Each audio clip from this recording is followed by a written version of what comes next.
vai ser a segunda palestra em torno da questão do tipo de liderança que a vida religiosa do Brasil está precisando neste momento.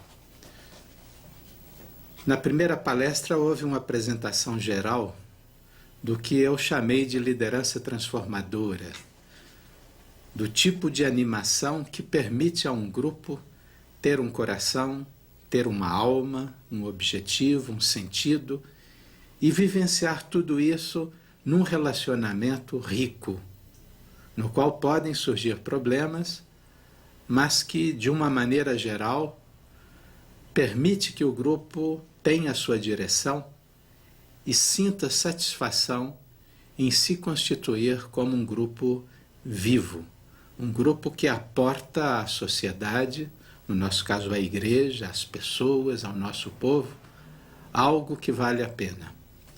Agora nós vamos ver essa liderança transformadora no contexto da comunidade dos discípulos. Esse é o tema. Liderança transformadora numa comunidade de discípulos, de discípulas de Jesus, do Evangelho de Jesus.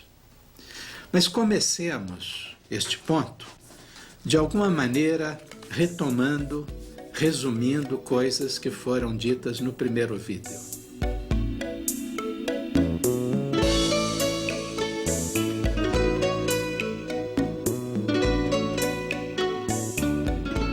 Quando eu falo a respeito deste tema, eu costumo apresentar certas notas ou traços que eu considero característicos do perfil de alguém que assume essa liderança no espírito de serviço, mas que visa uma transformação.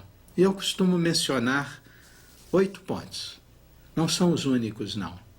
Mas eles talvez condensem o que é mais importante, o que é mais essencial.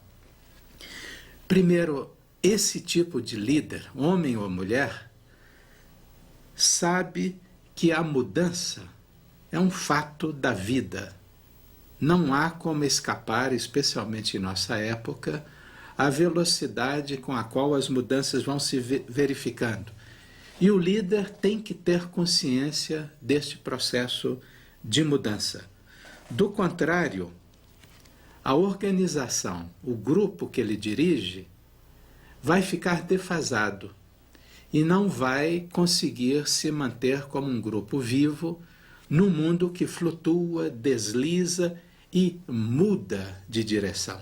A nossa geração, a minha geração, viveu isso várias vezes. Por exemplo, a grande ruptura do concílio exigiu uma aguda consciência daquela mudança, ou uma mudança como a que nós vivemos com a queda do comunismo, do socialismo real e a implantação do neoliberalismo. É um novo quadro, uma nova situação. Ou a implantação do que alguns chamam de cultura da pós-modernidade. O líder precisa saber que isso faz parte da vida.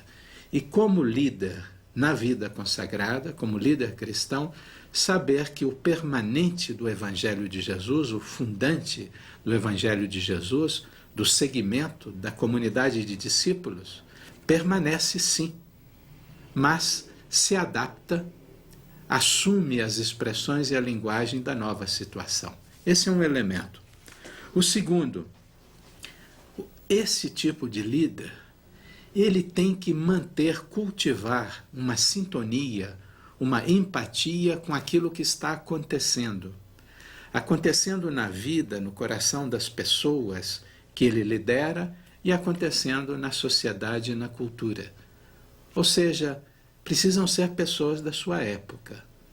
Pessoas que têm sensibilidade para as necessidades, as injunções, as tensões concretas pelas quais nós passamos numa fase de mudanças tão intensas. Além disso, terceiro, um líder transformador, ele precisa aprender, reaprender a sonhar. É necessária uma utopia. Não ficar só em cima das mediações concretas, mas ter um horizonte, um fim, ter um objetivo que é maior do que a nossa própria época. E, de alguma maneira, fazer com que este sonho seja partilhado. Estar atento aos sonhos dos demais. O líder criativo, transformador, ele cultiva a utopia do grupo. E isso é a capacidade de sonhar com o diferente, de acreditar que nós somos melhores ou podemos ser melhores do que aquilo que somos. E saber que este mundo, pela sua injustiça, pela sua maldade, pela maneira como ele é organizado, pela sua ideologia, este mundo precisa ser transformado. Nós não podemos nos conformar à maldade deste século, como diz São Paulo, numa linguagem mais teológica, mais evangélica. Mas muito mais importante, quarto ponto, é esse líder saber transformar ou ativar o grupo para que transforme estes sonhos, estas utopias, em mediações concretas, que sejam de todos. Mediações às quais cada um, partindo do que ele sabe, do que ele é, do que ele tem, traz o seu aporte, traz a sua contribuição. Mas neste processo de concretizar o sonho com a mediação de todos, esse é o quinto ponto, necessariamente, num processo de transformação, vão surgir incompreensões, vão surgir oposições e resistências, que vão se manifestar de inúmeras maneiras, da fofoca, da regressão a uma atitude conservadora, da crítica emotiva, até o boicote. E é difícil a liderança que é consciente, que sabe qual é o projeto, que está ligada à base, aos grupos, é muito difícil a gente manter, às vezes, a confiança e a coragem de continuar afirmando que é preciso mudar e assumir esses objetivos da mudança. Um outro aspecto que considero fundamental e igualmente difícil é que um líder transformador, ele sabe cobrar de si e dos outros aquilo que é o objetivo comum. Ou seja, ele cria não só a decisão corresponsável, mas a prática de uma execução igualmente corresponsável. E torna a avaliação, o estudo de cada conjuntura, com seus aspectos negativos e positivos, com os erros e acertos, um hábito. Não é uma cobrança de um juiz ou de um dono da bola que vai punir, vai corrigir, embora isso até possa acontecer. Mas é muito mais uma cobrança que faz um retorno ao carisma do grupo, ao que o grupo almeja, ao seu ideal, mesmo quando a prática concreta desmente esse ideal. Uma sétima característica que cada vez mais eu considero importante na prática de uma liderança é que ninguém é líder sozinho. Em certo sentido, não é nem válido você dizer que alguém é líder de alguém. Como Paulo Freire dizia, ninguém educa ninguém, mas nós nos educamos juntos. O líder verdadeiro, ele facilita a emergência de novas lideranças. Ele está atento às vozes, também dissidentes, que aparecem ao longo de todo o processo. E ao invés de se defender, de se trancar, de se refugiar no projeto, ouvindo certas críticas, certos posicionamentos novos, certos redirecionamentos, ele convida o grupo todo e, sobretudo, o proponente da nova mudança a tornar isso uma utopia de todos e um encaminhamento, um procedimento concreto que o grupo todo vai reassumir. Nós não podemos, numa transformação como esta, solicitada pela refundação, ter tudo já bem definido e claro. É ao longo do processo, é fazendo o caminho que nós vamos aprender a caminhar. E o líder realmente carismático é aquele que não lidera sozinho. Ele puxa, ele incentiva, ele cobra, mas ele ouve. E ele repassa lideranças, ele incentiva novas lideranças. Um oitavo ponto que é absolutamente fundamental: o líder verdadeiro, ele tem que ter uma consciência crítica, em vários aspectos. Começa uma consciência crítica do carisma, da espiritualidade, do patrimônio, dos objetivos vitais do seu grupo. Saber quais são e saber situar este carisma nos novos contextos que a gente vive. Mas, igualmente, uma consciência crítica do aspecto social, do aspecto político, do aspecto cultural. E não é dizendo sim e amém a todos os modismos, absolutamente não. Não é vendendo o peixe barato de uma verdade que está na média e que permite que todo mundo esteja de acordo, mas é criticamente colocando o carisma, o ideal, a missão daquele grupo, daquela congregação, como um ponto de referência vivo, ao qual, em cada situação nova, cada pessoa e o grupo enquanto tal, o grupo todo, tem que se redefinir. Então ele tem uma consciência crítica da construção da autoimagem e dos objetivos que o próprio grupo se propõe. E eu acho que, nesta tarefa crítica, o líder realmente transformador, a líder realmente transformadora, é como um jardineiro, ou como um pastor, uma pastora. Ele cuida, ele faz com carinho, porque uma crítica apenas objetiva, sem aquele elemento empático que me põe num diálogo vivo com a outra pessoa, não leva a grandes coisas. Então, essas 8 características, para mim, elas redefinem a imagem da liderança que transforma, né, e já aproximando a uma linguagem cristã.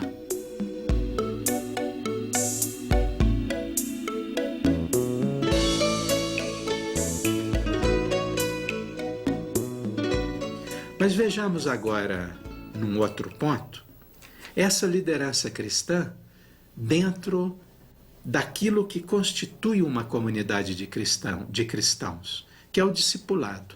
Nós somos essencialmente uma comunidade de discípulos. E é por isso que há um só mestre, há um só pastor, é Jesus Cristo.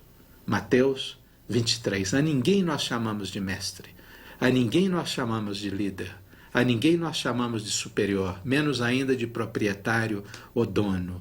Para nós, ninguém detém a posse do capital espiritual. Mas o Espírito de Jesus, ele dá a cada um, mesmo ao mais humilde, ao menor dos irmãos, né, o dom de dizer a todos o que essa comunidade precisa ser para atender à vocação que Deus lhe deu e que o Espírito de Deus inspira ao grupo de uma maneira humana, mas também de uma maneira que eu chamaria de sobrenatural, que é divina. É o mistério da fé que explica a conversão, a reconversão do grupo ao seu ideal cristão essencial. Seguir a Jesus, dar a vida e testemunhar ao mundo o amor de Deus, deste Deus que é justiça, deste Deus que é ternura.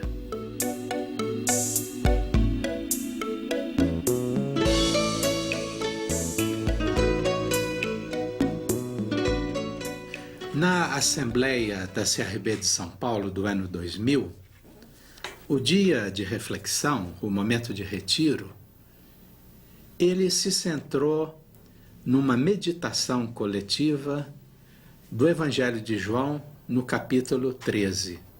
É o episódio da última ceia é o momento no qual Jesus lava os pés dos discípulos.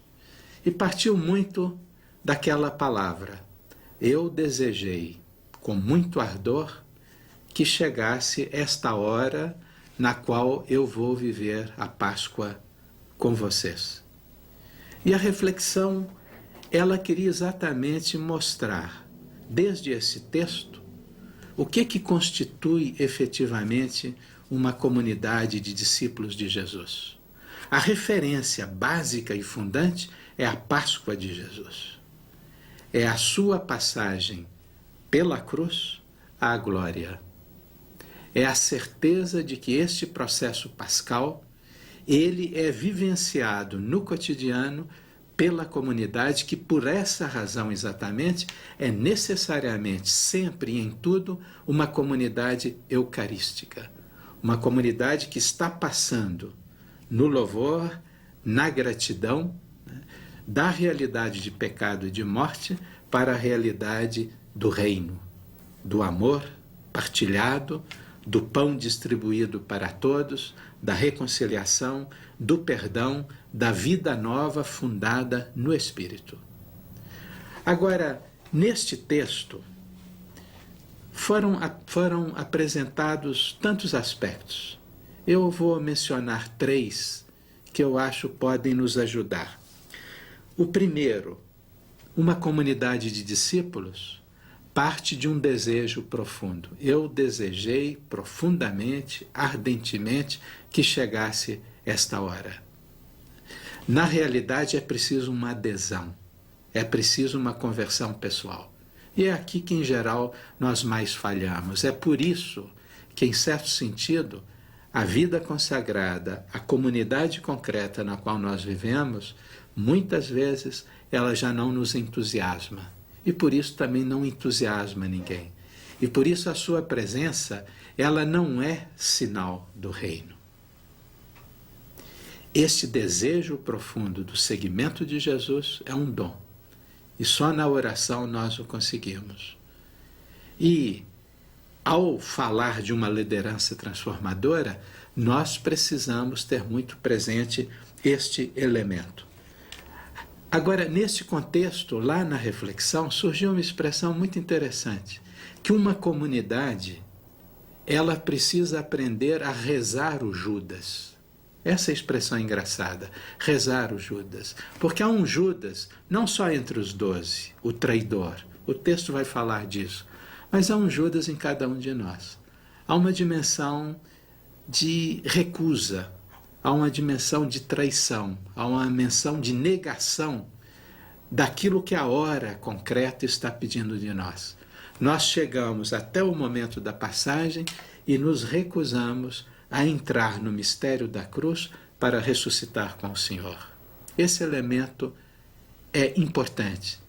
Sempre em toda a comunidade há essa dimensão de sombra, há a dimensão do pecado, da omissão, da negação. E na liderança transformadora, nós precisamos saber disto e rezar penitencialmente, pedindo ao Espírito de Deus que este Judas seja tirado de dentro de nós. Agora, o outro elemento é o exemplo de Jesus, lavar os pés. E aqui são tantos textos do Evangelho que a gente poderia recordar. Aquele de Marcos, por exemplo. Entre vocês não seja assim. Lá entre os pagãos, sim. Cada um luta para dominar. Então, liderar é ter poder. Liderar é dominar. Entre vocês, não. Liderar é servir. É ser o irmão de todos. É ser o jardineiro que cultiva. É ser o pastor, João 10, que dá a vida, que conhece cada um pelo nome, né? Mas que não usurpa para si o título de pastor, que sabe que é com aqueles irmãos, ele ou ela, superior, superiora, ovelha de um só Senhor e pastor, que é Jesus.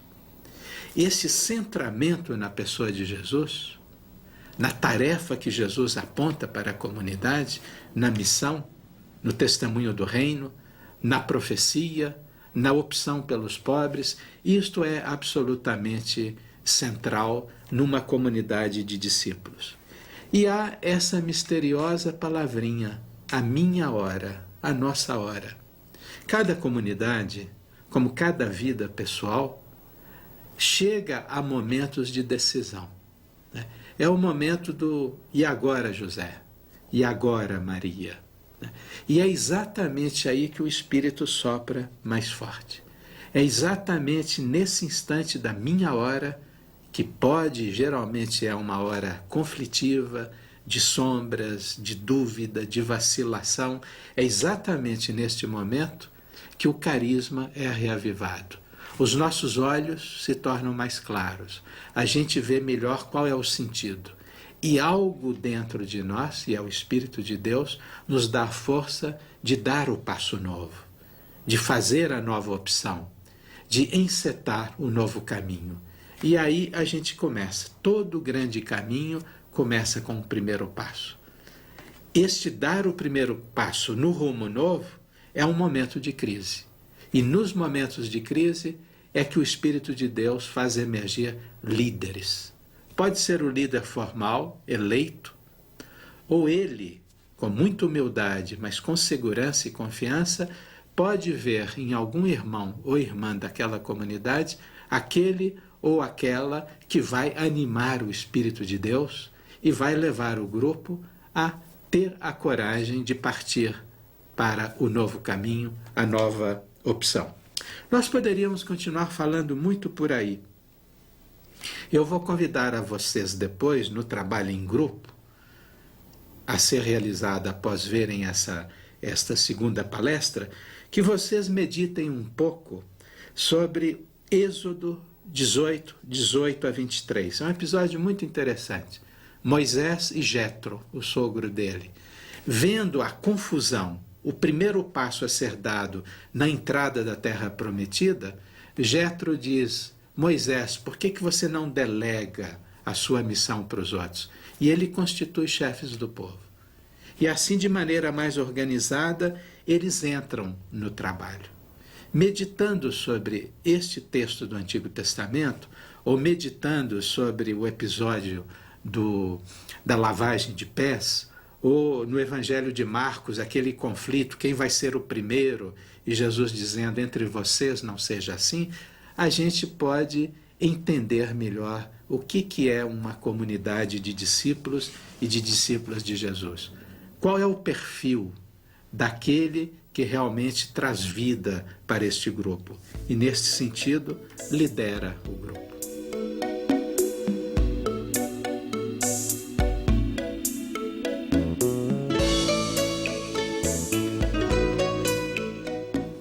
Eu gostaria agora de descer um pouco mais concretamente aos pontos que hoje uma liderança transformadora deve considerar neste trabalho imprescindível para que o grupo se mantenha num processo de crescimento, de abertura, de fidelidade ao seu carisma essencial. Antes eu vou fazer duas pequenas considerações que eu acho importantes para nós não ficarmos num plano muito ideal da consideração, muito no alto, muito no abstrato, muito no desejo. E as duas considerações são as seguintes. A primeira, a tendência hoje na cultura e na nossa época é muito ambígua. De um lado, há muita busca de comunidade, mas é mais uma comunidade que satisfaça as minhas exigências, que favoreça a expansão do meu ser. As religiões, os grupos religiosos que estão crescendo no mundo inteiro, no primeiro mundo, no segundo mundo, no terceiro mundo, estão voltadas para a ativação do desejo do self, a realização de si. São religiões do self, dizem os psicólogos. Não mais religiões da missão. E engraçado, não mais religiões de Deus, do outro. Mas é um Deus a meu serviço. São exercícios religiosos de piedade, são situações de culto, no qual eu busco a minha satisfação. E isso gera um individualismo muito grande. Quando, na concepção do discipulado, não se trata apenas de eu ser discípulo de Jesus. Eu sou discípulo de Jesus com o meu irmão, com a minha irmã, com os pobres. E a comunidade de discípulo, se de um lado ela exige realmente que eu cresça, todo esse processo de crescimento pode e deve ser revisto. Hoje nós o vemos de uma maneira diferente daquela de 40 ou 100 anos atrás, mas de outro lado, nós temos que estabelecer um nexo pessoal, uma opção de fé em relação a essa comunidade. E é uma comunidade muito concreta. É fulano e ciclano, são estas pessoas, é nesta obra, nessas condições. E nós precisamos ver a liderança como uma atenção à pessoa sem levar ao individualismo. E, de outro lado, uma atenção ao grupo sem levar ao gregarismo. Quer dizer, eu me entrego ao grupo. Não. Eu me entrego ao grupo sendo quem eu sou. Isso, uma consideração. A segunda consideração é mais de teoria de liderança. As nossas congregações, como elas são de fato, elas pedem do líder duas coisas que nós podemos separar, isso seria um drama, mas que nós devemos unificar. De um lado, um provincial, um superior de uma obra, uma superiora, ela tem que gerenciar. Isto é, ela tem que conduzir o trabalho do grupo em direção aos seus objetivos. Esse gerenciamento, muitas vezes, é igualzinho àquele que se opera numa empresa. E isso é o grande drama, por exemplo, de uma religiosa amiga minha, que dirige um dos grandes hospitais de São Paulo. Ela se percebe como uma executiva, absorvida por aquilo. E dentro de um mundo de competição, um mundo de tecnologia refinada, cada vez mais distante do doente brasileiro. E isso pertence a uma congregação. E ela diz, eu não posso deixar de gerenciar isso, de fazer cursos na área de administração, conhecer direito trabalhista, conhecer tecnologias novas, etc. Isso é o gerenciamento. Isso vale também para uma paróquia. Eu posso tocar uma paróquia assim, um colégio assim e assado, ou eu posso administrá-lo de maneira adequada. Eu estou gerenciando. Eu uso a ciência da administração para gerenciar adequadamente. E nós precisamos disso na vida consagrada. Agora, a liderança transformadora, sem negligenciar isto, ela está voltada muito mais e decisivamente para a pessoa, é para o tipo de relacionamento que se dá, para as motivações profundas do grupo, para a sua dinâmica de crescimento, para as suas situações de pecado e omissão, para a necessidade permanente da conversão pessoal. São pessoas, cada uma chamada por Deus pelo nome, que consagram a sua vida nesta comunidade de discípulos que tem uma missão. E é a respeito disso que eu agora gostaria de falar, descendo a um ponto mais concreto, né? E dando, quem sabe, uma pista para nós também repensarmos a maneira como, no nosso grupo, o exercício da liderança está sendo praticado.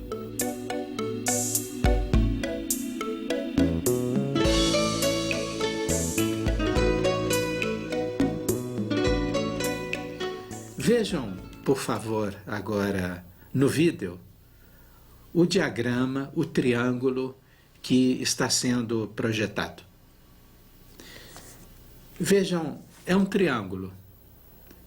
Portanto, o diagrama, ele supõe e propõe que a atuação da liderança, ela se construa a partir de 3 grandes polos de força. Quem sabe a gente podia falar de um quarto, de um quinto e de um sexto. Mas para simplificar um pouco as coisas, eu estou falando desses 3 polos. Vejam os nomes destes polos. Na base do triângulo, à esquerda, está a comunidade viva. São as pessoas. são os relacionamentos de amizade, respeito e ajuda mútua que tem que se estabelecer numa comunidade de discípulos, sempre sabendo que há um Judas que precisa se converter. Mas este ponto é fundamental na liderança, a comunidade viva. E notem, esta comunidade viva, ela está dentro de uma realidade muito concreta, que eu dizia antes, o líder precisa saber analisar criticamente a realidade sociopolítica, econômica, cultural, religiosa, na qual a comunidade está presente e se organiza como um universo de pessoas adultas que querem estar num processo de relacionamento livre, consciente e de crescimento. Agora, no outro ponto da base do triângulo, no lado direito, está a palavra missão. Porque, vejam, nós não somos um clube Rotary onde todos somos amigos, contentes e felizes e cultivando o nosso bem-estar. Nós somos um grupo que quer estar bem consigo e com a realidade na qual estamos inseridos, porque nós temos uma missão. Nós temos um trabalho a fazer, que exige competência. Nós temos obras muito concretas e num mundo extremamente complexo, por sua vez. Então, este polo da missão precisa ser ativado. Ele precisa ser trabalhado ele próprio, né? E o líder está ali para fazer com que a comunidade ela se deixe questionar pela missão, pela tarefa, pelo objetivo que o grupo se propõe. E no alto, na parte superior do triângulo, está a motivação profunda do grupo, que é a espiritualidade. Eu diria, é o carisma do grupo. É o dom que ele recebeu. É o impulso de vida que habita este grupo.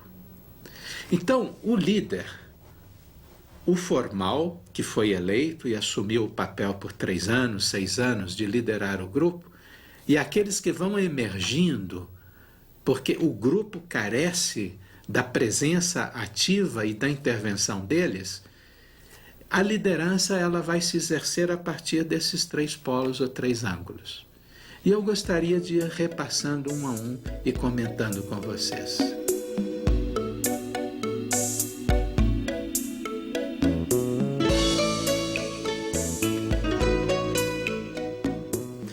Comecemos olhando para o ângulo da direita embaixo, o ângulo da missão.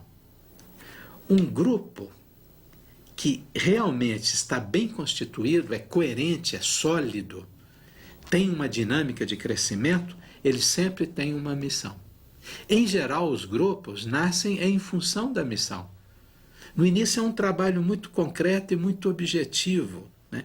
É algo em comum que é preciso fazer.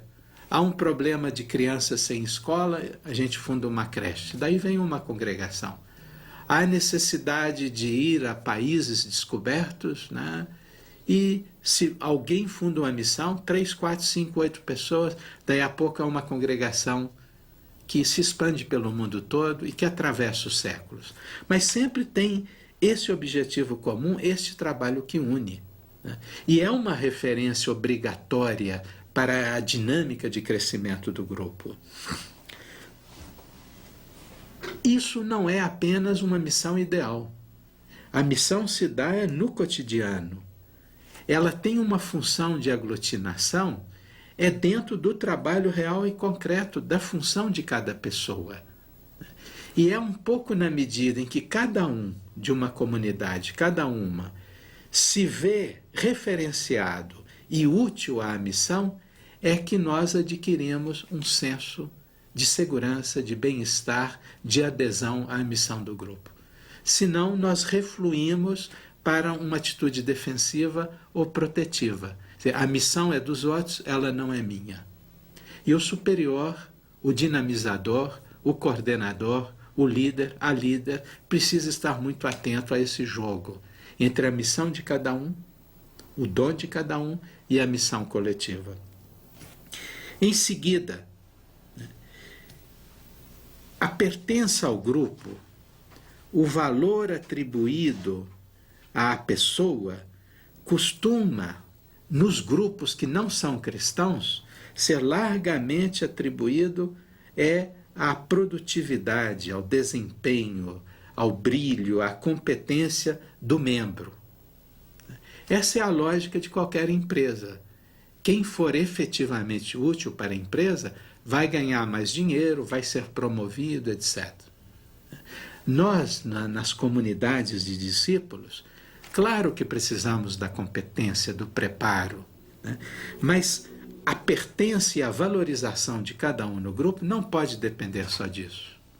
O membro doente, o membro envelhecido, o membro que está mal consigo mesmo e por isso não é capaz de render, conta tanto quanto aquele que tem brilho, tem capacidade, tem nome, né? E estabelecer o devido equilíbrio, né? Não fazendo com que o grupo se divida entre os inúteis, que no fundo não são considerados, e os úteis, que são valorizados, isso é negar o Evangelho de Jesus. No Evangelho de Jesus, a prioridade sempre é dada ao menor, ao pequeno, à viúva, ao órfão, ao que é disfuncional ao sistema, mesmo ao sistema religioso. E este cuidado aos mais débeis, aos mais doentes, aos mais frágeis, é um excelente termômetro para a gente medir se a missão assumida e concretamente realizada se faz segundo o Espírito de Jesus ou segundo o Espírito do mundo. No Espírito do mundo, vale quem contribui. No Espírito de Jesus, vale quem é amado por Deus e precisa do amor de Deus e do nosso amor. Então, é preciso cultivar uma pertença onde também os inúteis possam ter uma presença. Normalmente, num grupo que está centrado mais neste polo da missão, isso depois eu vou retomar um pouquinho, a conversa toda, ela está voltada para o trabalho. Por exemplo, um grupo de religiosos e leigos que se dedica a uma editora, a uma produtora de material em imagens. Este grupo, já de manhã, na hora do almoço, na hora do recreio, a tarde toda, à noite, até dormindo, ele está sempre conversando em torno da produção, né? Ele está fazendo avaliação, fizemos bem, fizemos mal, vendemos bem, vendemos mal, e isso esgota tudo, né? Quando a missão, quando a gente usa a palavra missão, e missão com maiúsculo, é muito mais que o trabalho, é o sentido do trabalho. É o cultivo da motivação profunda e do objetivo. E esse dado é importante. E num grupo missionário, o sentido da missão está presente. É claro que no dia a dia você não precisa a todo momento ficar falando, mas de vez em quando o grupo para refletir e ver se essa rotina, essa agitação, essa dispersão no trabalho está ou não conectada com a fonte. E a fonte é o amor de Deus, é o amor ao próximo. É a consciência de que a missão é serviço e é a resposta a algum tipo de desafio, né? E é contestação a um mundo injusto, a um mundo mentiroso, a um mundo que oprime. Quando o grupo, nesse ângulo aqui, está voltado só para o trabalho, é normal, eu diria quase necessário, que comece algum tipo de luta pelo poder, né? Algum tipo de fofoca, de podação, de ciúme, né? E as pessoas, enquanto pessoas, se afastam. Ou então surgem grupinhos, dois que são muito amigos e fofocam contra o outro grupo. E isso a gente vê na hora de eleger superior. É na hora de dizer essa obra vai para frente, essa obra aqui precisa desaparecer. Neste momento dão-se as polarizações, porque o grupo não refere o trabalho e a decisão de trabalho, né, a um objetivo maior, que é a missão carismática do grupo, que pode e deve dar, né? Além disso, grupos que estão centrados só no trabalho, eles tendem a burocratizar as relações. Elas são esquematizadas e cada um fica na sua função. E daí a pouco você é mais funcionário que pessoa. E num grupo de discípulos você tem que ser mais pessoa do que funcionário. Agora, você só pode ser uma pessoa com a sua originalidade, com a sua contribuição específica, quando você está articulado ao trabalho efetivo do grupo, quando você exerce uma função. Né? E eu penso que todo este mundo aqui, de ligar a missão à obra, a missão às tarefas, a missão às funções, a redefinição das obras, é uma coisa que tem muito a ver com uma liderança efetiva de uma província, de uma congregação, no mundo como o mundo é hoje. E nós temos que considerar todos esses aspectos.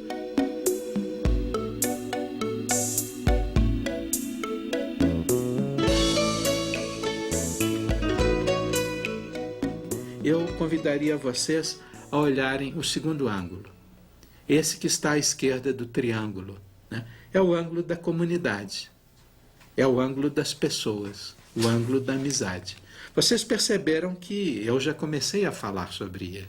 Porque é impossível você falar da missão sem falar da missão da comunidade. Mas é uma coisa um pouco diferente. E por isso exige um tipo de ação, um tipo de intervenção que também é um pouco distinta. Né? Então vejam, hoje, e cada vez mais, exatamente porque há um pluralismo, há uma tremenda diversidade de funções e de redução da vida à função, ao trabalho, ao consumo, cada vez mais surge nos seres humanos a necessidade de ter laços afetivos que me prendem a outras pessoas, que me prendem a valores, me prendem a objetivos. Isso tem muito a ver com a nova era, com a oferta dessas religiões novas. Até partidos políticos muito voltados para a transformação, para a eficiência, para a revolução, como eram, por exemplo, o Partido Comunista ou o PT. Né? Esses partidos também hoje cultivam a mística do militante, a motivação do militante, a pessoa do militante. Antes não, antes era a tarefa do militante, a missão do partido.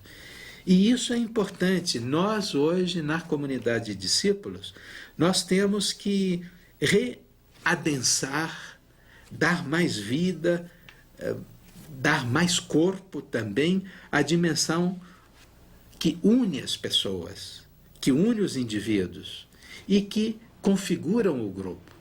E nós temos que saber que este polo da comunidade, das pessoas, da amizade, ele também não é só harmonia, não. Há tensões aí e é normal num grupo de discípulos que surjam tensões. O CEBI, ele está fazendo, agora no fim do ano 2000, no seu congresso, um grande seminário, está fazendo uma reflexão bíblica sobre a questão do poder no cotidiano das comunidades. Isso é importante. Nós não estamos deixando de lado a dimensão de conflito, que foi muito acentuada nos anos 70 e 80. Na realidade, a comunidade passa por conflitos, passa por diferenças, passa por tensões, né? E a gente tem que saber isso. Agora, este momento de adensamento, de reencontro, ele não se faz só entre nós que vivemos hoje, na comunidade ou na obra. Se faz com a congregação toda e se faz com a imagem viva do fundador inspirando, da fundadora. É preciso haver um cultivo afetivo e um conhecimento humanizado das origens, dos momentos vividos pela congregação, pela província e a maneira como o fundador está presente. É engraçado que há congregações que estão muito centradas nisso. Eu admiro, por exemplo, a maneira como Dom Bosco está tão vivo, tão presente e com tanto coração, né, em cada segunda ou terceira palavra de alguém que pertence, homem ou mulher, à família que nasce, no fundo, da inspiração missionária inicial de Dom Bosco de servir as crianças pobres de Torino como educador. Né? Isto é um trabalho a ser feito pelas lideranças, entre o formador, entra o provincial, entra quem está fazendo estudos a respeito da história da congregação, etc. Mas o fato, elas têm um andamento, elas são um processo, elas têm níveis diferenciados, intensidade e qualidade diferenciadas, um pouco de acordo com cada situação. É normal na vida consagrada que você viva 3, 4, 5, 10 anos numa comunidade, depois muda, num tipo de trabalho e muda.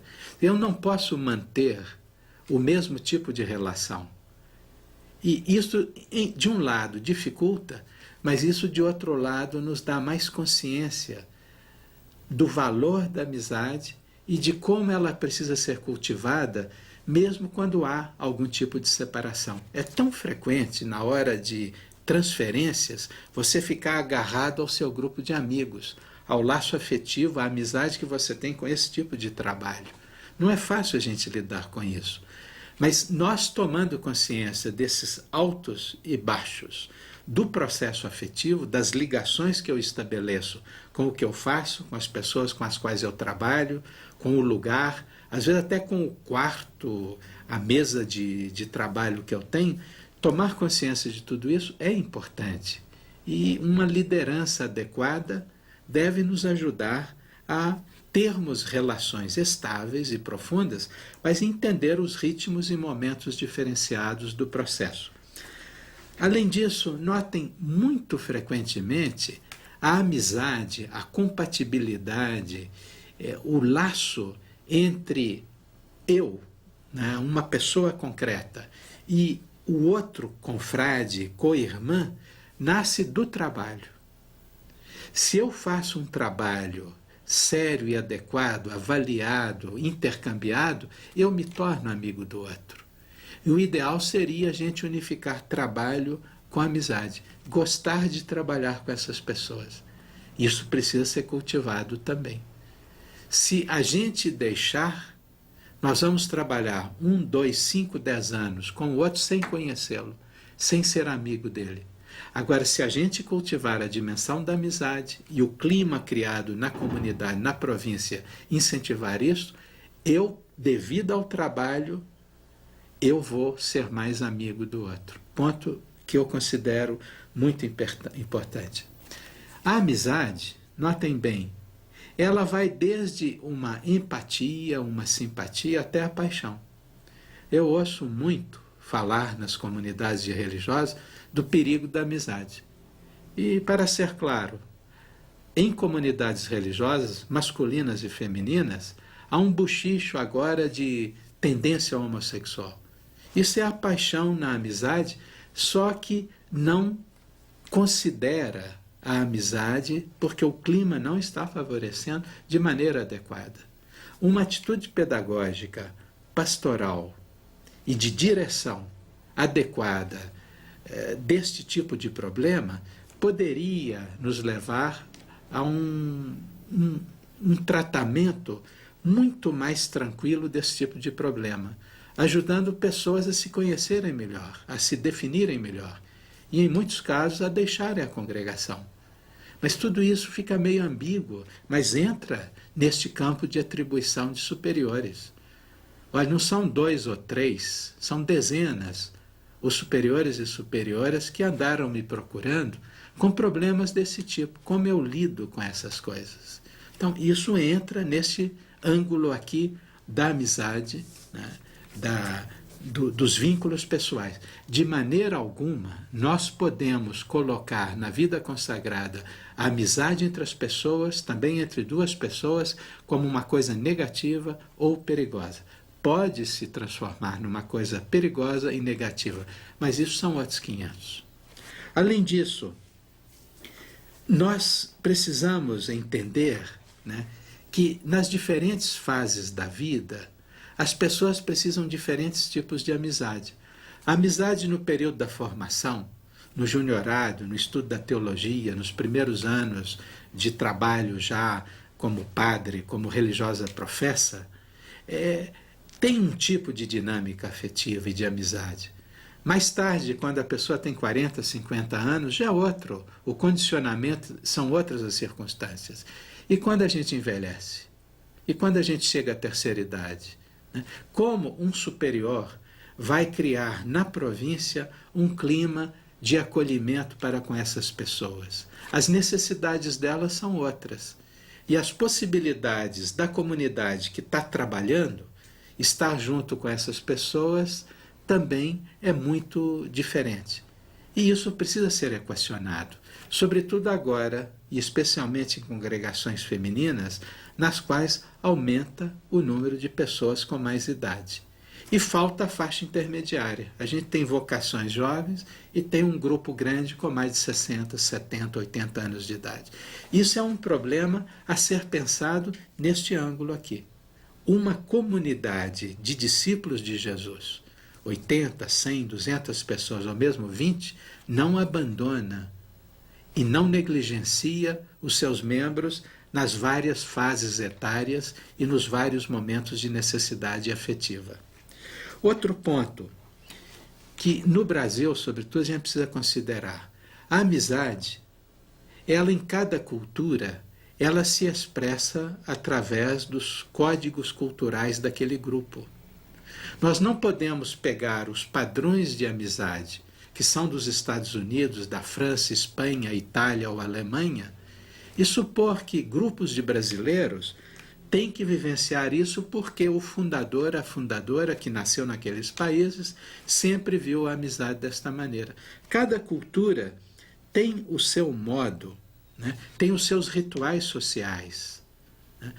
Tomar chimarrão ou comer um churrasco, ir ao futebol, assistir juntos um programa de televisão, né, tem um modo próprio em cada povo. A maneira de rezar, a afetividade que a gente põe aí é diferenciada.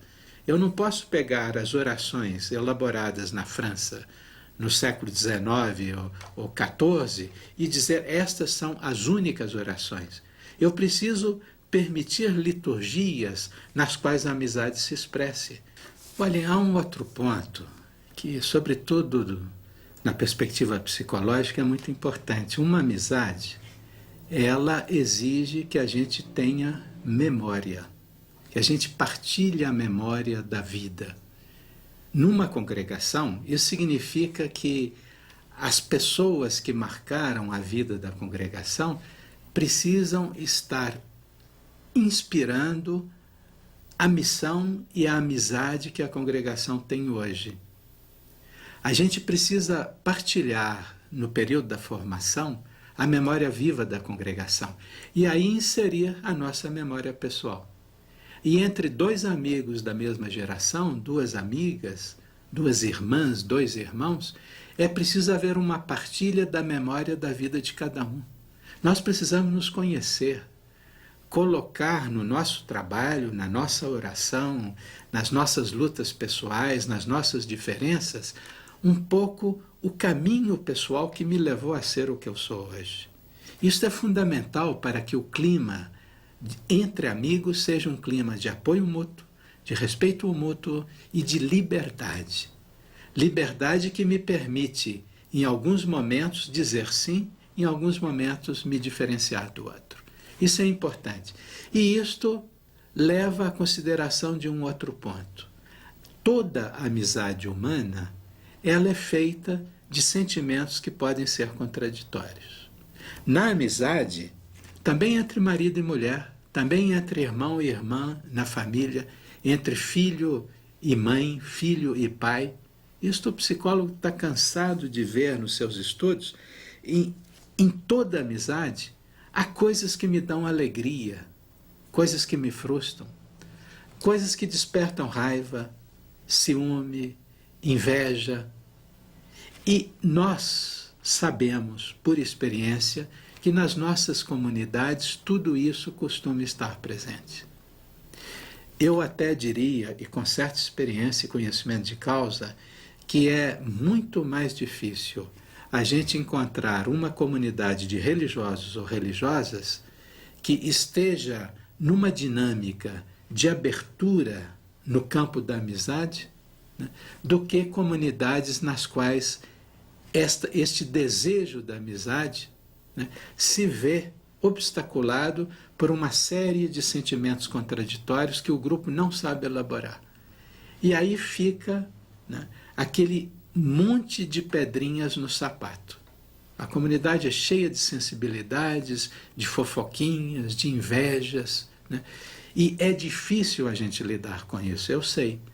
Mas uma liderança que cultiva esta dimensão da comunidade viva, onde como irmãos, conhecendo-se e conhecendo o outro, partilhando a vida, a gente se torna amigo, aí é preciso mexer com isso.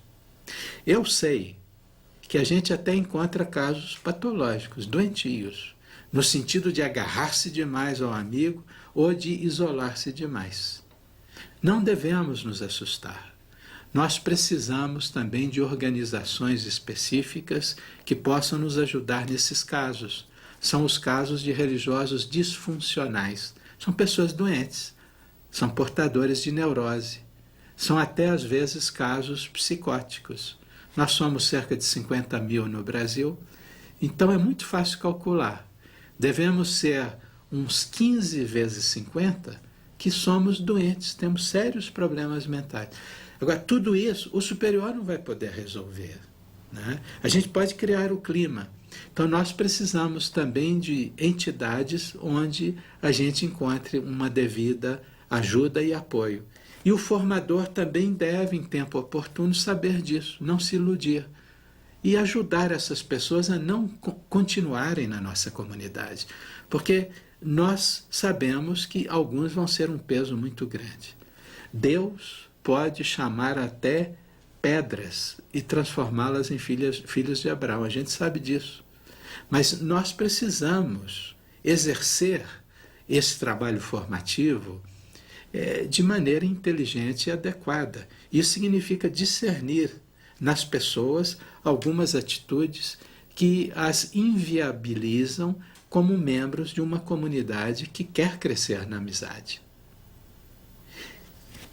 E nós não podemos pensar só no agora. Talvez neste ano esteja dando bem, mas essa pessoa vai fazer 30 anos, 40 e 50 na comunidade. E tudo isso eu acho que precisa ser bem pesado. A gente precisa ter critérios. A gente precisa saber lidar melhor com essa coisa tão bonita e tão misteriosa que é a fusão de 2 vidas, de 3 vidas, de 5 vidas, de muitas vidas em torno de um objetivo comum, cada um permanecendo sujeito da sua própria vida. Eu sei que isso é uma utopia muito grande, mas é nessa direção que caminhamos.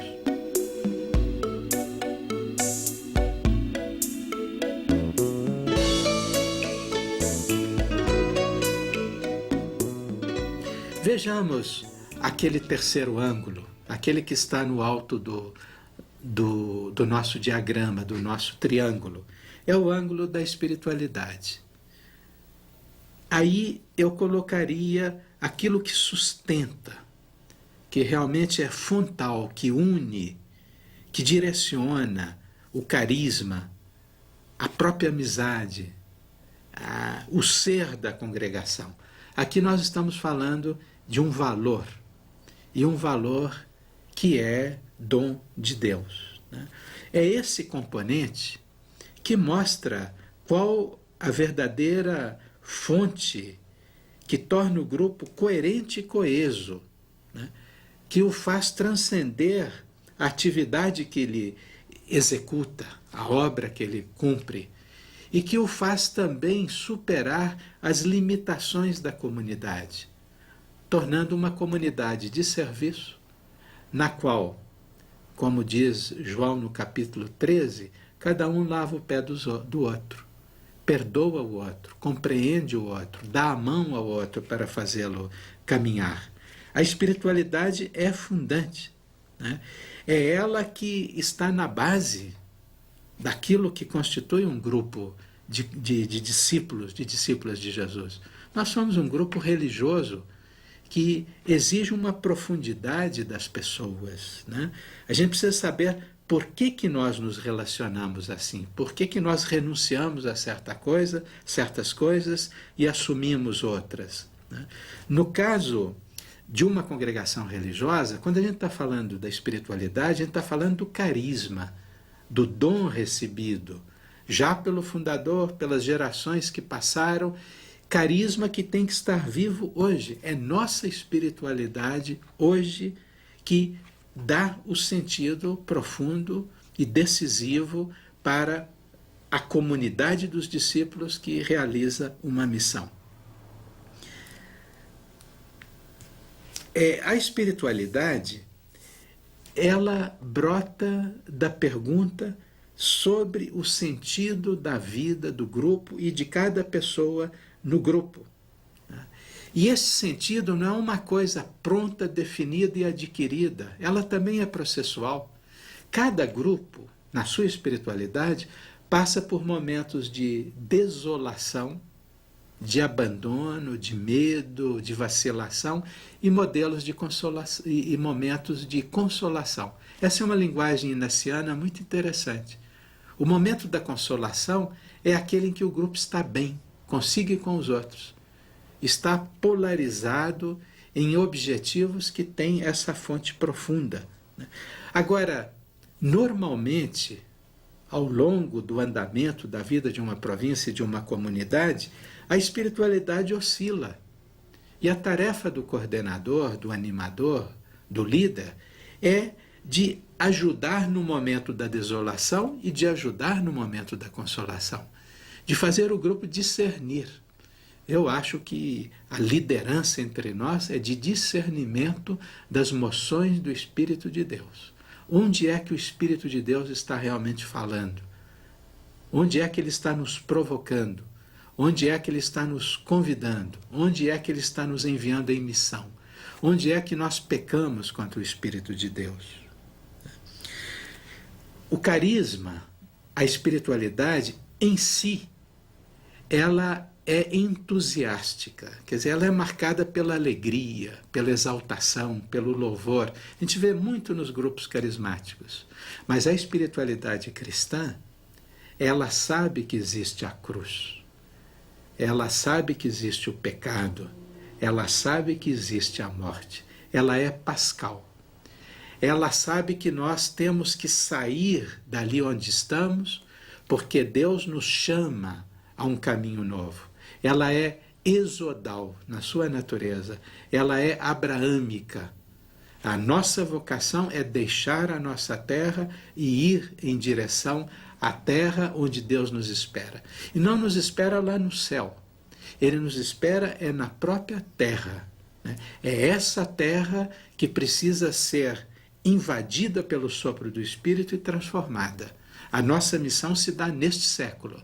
Agora, nós sabemos que a nossa espiritualidade, ela nos joga para a parousia, para uma comunhão escatológica com o nosso Deus, com o Pai, o Filho e o Espírito Santo, que nós não possuímos ainda. E a gente está sempre na tensão da espiritualidade que quer chegar, mas que ainda não chegou. Manter essa dinâmica é que constitui a grande tarefa do animador espiritual de um grupo ou de uma congregação. Olhem, isso não é uma coisa só de religião, não, gente. Isso é uma coisa que eu observo em qualquer lugar. Por exemplo, nesse momento que eu estou falando, o Corinthians está numa crise tremenda. Ele ganhou o campeonato mundial, foi aquela alegria, aquele entusiasmo, aquele sopro espiritual em toda a torcida. Agora ele perdeu 7 jogos seguidos, está em último lugar lá na tabela. Né? Cumpriu 90 anos, a tal da memória. Os Gaviões da Fiel foram lá, estavam querendo depredar. Os jogadores estão sendo martelados pela crítica. É momento de desolação. Agora, o que é a dinâmica de um grupo? É sair daí e se consolar. Agora, numa torcida, numa escola de samba, num partido político é uma coisa. Para nós, que somos cristãos, discípulos de Jesus, é outra. Porque no fundo, a espiritualidade é isto: viver segundo o Espírito de Jesus. Né? Viver na comunhão com a Trindade de Deus, né? Cujo Espírito é a alma da nossa comunidade pecadora e santa. A nossa espiritualidade é uma espiritualidade de caminhantes. Eu estou terminando, mas eu gostaria de chamar a atenção de vocês para uma consideração que eu acho muito importante para a animação da vida comunitária. Evidentemente, esses três ângulos que nós vimos, o da comunidade, o da missão, o da espiritualidade, são coisas distintas, mas nós temos que trabalhá-los conjuntamente, né? Eu posso começar em C, ir para E, de E ir para M, ou partir de M, voltar a E, ir para C, ou trabalhar C, ir para M e aprofundar E, né? É como naquele triângulo que Frei Carlos Mestres usa muito na leitura da Bíblia. A gente pode partir da realidade, a gente pode partir da comunidade, a gente pode partir do texto. O importante é que a gente circule. Na animação de uma comunidade, todo o planejamento tem que considerar os três ângulos. Agora, nós temos que perceber que, por várias razões e processos, há comunidades, há congregações que estão mais centradas em um ou outro ângulo. E daí decorrem 6 subtipos. Vejam o diagrama que está aparecendo aí na tela. Há certas comunidades que estão centradas na tarefa, na missão, em M. E podem fazer o seguinte percurso. Da missão, a gente tenta aprofundar a espiritualidade. A gente vai para o ângulo superior do triângulo. E da espiritualidade, a gente tenta constituir mais a comunidade. Ou então, é um outro modelo. A gente da missão vai para a comunidade. E aí aprofunda a espiritualidade. Isso vai caracterizar diferentes lideranças, e ambas são legítimas. O importante é circular pelos três. Nesses 2 primeiros subtipos, o centro é a missão. Eu, por exemplo, sou de uma congregação missionária. E isto me convence que a minha congregação, a vivência da minha comunidade está centrada na missão. Agora, eu preciso ter uma espiritualidade e eu preciso ter uma comunidade. Nós, sobre isso vale muito para as congregações clericais, por causa da missão, sobretudo os presbíteros, vivemos polarizados só nisto. Por isso perdemos a espiritualidade da congregação em sua dinâmica viva e perdemos o senso da comunidade. Agora a gente está tentando recuperar. Os 2 outros subtipos, eles estão centrados na comunidade. Está tudo voltado para a comunidade. Quando é só comunidade, não é comunidade cristã. Agora, quando, subtipo 3, da comunidade, vai para o cultivo da espiritualidade e daí vai para a missão, aí é uma comunidade de discípulos. Porque ela é chamada à comunhão no Espírito de Deus para a missão. A igreja é para. Uma comunidade de discípulos é para alguma coisa, não para si, para o outro, para a missão. E o percurso inverso. Da comunidade eu posso ir muito para a missão e da missão eu preciso da espiritualidade. Os 2 últimos subtipos, eles partem da espiritualidade. Há uma certa tendência hoje, em toda a vida religiosa, a centrar muito na espiritualidade. Esses grupos de espiritualidade, de devoção, de oração, estão se multiplicando. Eu conheço religiosos e religiosas de congregações ativas e de congregações contemplativas, de clausura papal, que deixaram suas congregações porque diziam a espiritualidade necessária hoje exige um outro tipo de centramento. Então eu fico me perguntando, se uma pessoa é carmelita, de clausura, de onde vem que sai e busca colocar a espiritualidade ativa no centro? E aí surgem comunidades que se pensam a partir da espiritualidade, às vezes até a fuga no espiritual. Mas uma comunidade centrada na espiritualidade, ela pode tanto ser do subtipo 5, da espiritualidade, ela tem uma forte vivência comunitária, vai para C, mas está atenta à missão. A comunidade é missionária. Ou o inverso, é uma espiritualidade na missão, de E vai para M e de M vai para C. E esta missão precisa ser vivenciada numa comunidade. E aí a gente tem a triangulação.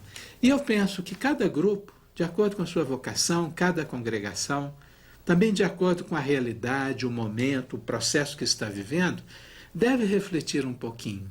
Que tipo de comunidade que nós somos? A gente está unindo os 3 pontos do triângulo? Ou unidos nos 3 pontos do triângulo? Né? Nós somos mais do subtipo 1, 2, 3, 4, 5 ou 6. Né? E isso é um discernimento interessante. E isto pode ajudar para que a liderança, os superiores, as coordenações, se orientem um pouco em função do que é mais urgente na animação da comunidade. Porque não é tudo igual, não. Há momentos em que eu preciso trabalhar mais a espiritualidade, e isso pode ocupar um programa de 2 anos, 3 anos, 5, 10 anos. Né? Um capítulo geral, um capítulo provincial pode dizer: chegou o momento de nós retomarmos o ângulo da espiritualidade. Ou a gente pode dizer: não, o momento agora é de trabalhar a comunidade. A gente está disperso demais, nós não somos amigos, etc. E daí nasce um clima no qual uma liderança de discípulos de Jesus se constitui de maneira evangélica. No fundo, era isto que eu queria mostrar a vocês.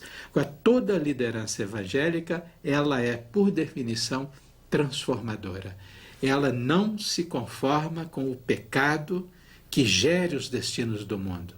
E por isso ela afirma uma nova ordem que é dom de Deus e é construção de nós, seres humanos, por Ele amados, uma nova ordem que ainda não surgiu.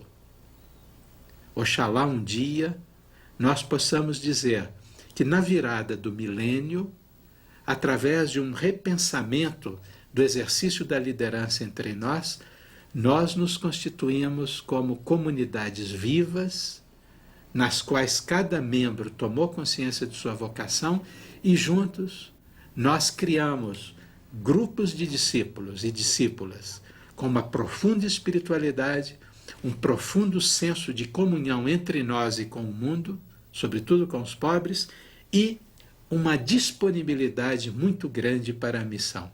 É isto que um líder transformador faz numa comunidade de discípulos. Muito obrigado e façam os trabalhos de grupo que são indicados na folha que acompanha este vídeo.